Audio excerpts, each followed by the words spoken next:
Well, I think like in any of the games that we've played, but especially against these guys, we have to play a game that we can minimize the free bases. If you look at what they do offensively, you know, they don't create a lot of their own offense typically as you read through many of their games.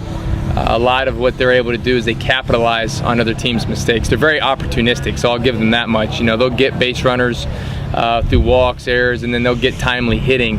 And even if you look at their stat sheet, you know, they have one hitter that's really, you know, significantly hitting over 300 and producing runs. So the rest of their guys are doing a good job of being opportunistic, but what we have to be able to do is just force them to earn what they get and, you know, really challenge their offense to have to put 3 and 4 hits together to create an inning.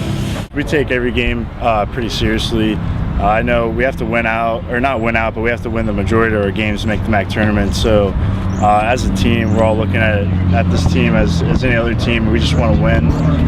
We just know we got to beat. And with the depth of our pitching staff, we have to get more out of our starters than maybe some other teams. We can't afford to be into the bullpen by the 5th inning because it just sets us up for a tough weekend. And so I hope that Jake and Mark on the first 2 games of the series can get us in deep, and that'll allow us to use those bullpen guys a little bit more efficiently, so that maybe come Sunday that we've got a little bit better plan and we don't have to count on a guy to do something extraordinary like Connor did, in throwing a complete game. It's kind of funny because you think I'm a senior, I have all this experience and everything, but I mean they're the same. They're in the same boat I am. First year starting, first year weekend starters, so we kind of feed off each other.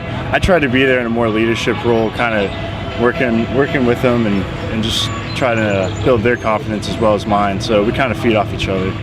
Not necessarily. It just means that I think our bullpen might be a little fresher. It might be a little bit sharper. So it's good that, it was disappointing we weren't able to play the game, but from a youth standpoint, Brett and Logan and those guys are all going to be pretty fresh coming into this weekend, and it may allow us to get a little bit more out of them over the course of the next 3 days than we might have otherwise, having coming off maybe a 20 or 25 pitch midweek outing.